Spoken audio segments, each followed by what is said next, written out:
Hello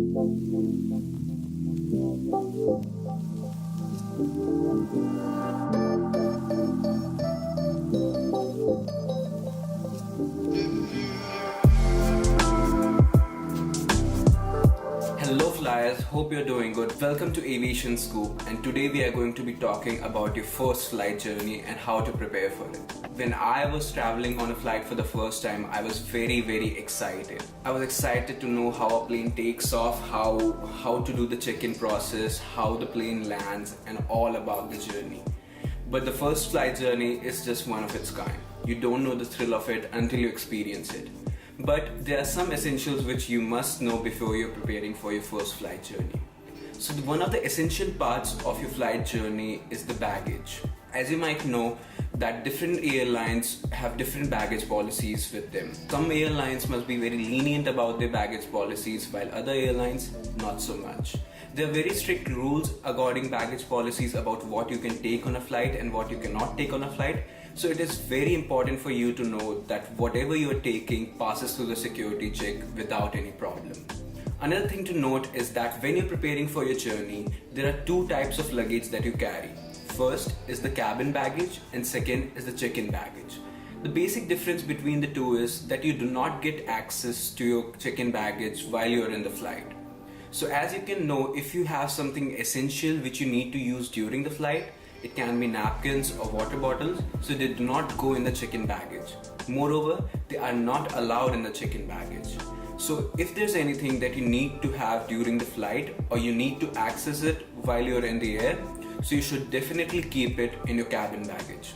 If there are things like laptops or cameras or napkins, then I suggest that you keep it in your cabin baggage instead of check-in baggage. The another thing to note is the size of the cabin baggage is much more smaller as compared to the check-in baggage. The simple rule being, in general, airlines allow up to 15 kgs in check-in baggage but up to 7 kgs in cabin baggage.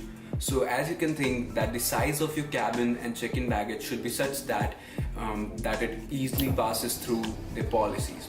Well, in some cases, when you talk to the person on the check-in counter, they might make a few exceptions for your case, in case you're traveling with a baby or in case you've got some medical situation. The another thing which you must keep in mind before you're packing for your first flight journey is that the size of the cabin baggage matters a lot.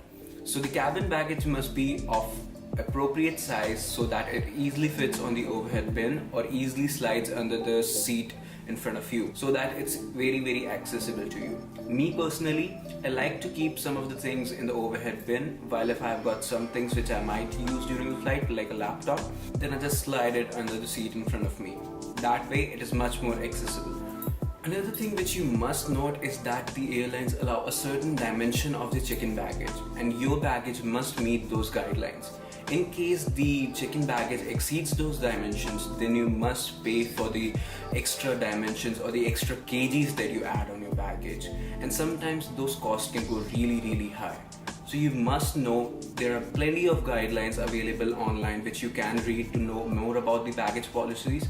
I would recommend that you go to our article which is linked in the description down below, which lists all the baggage policies of major airlines operating in India. A lot of you have questions like, Arpit, what do I do if I've got things like deodorants with me? Deodorants, trimmers, or some toiletries which may be objectionable during the security check. So I would recommend that you keep your deodorants or any other aerosol containers in your check-in baggage. The simple reason being that some of the things like batteries, power banks or other battery equipments may be harmful for the flight. That's why they're not allowed in the check-in baggage. While on the other hand, some things like aerosol sprays or essences or fragrances which might be harmful for the passengers are not allowed in the cabin baggage. So those two things should be kept separate. Airlines go a long way to ensure that this policy is met. So in case you've got a power bank, a mobile phone or a tablet, then I suggest that you keep it strictly in the cabin baggage. Also to remind you that the airline staff is going to ask you again and again whether you've got a power bank or any related equipment in your check-in baggage. Make sure that you do not keep it in your check-in baggage. It should always be in your cabin baggage.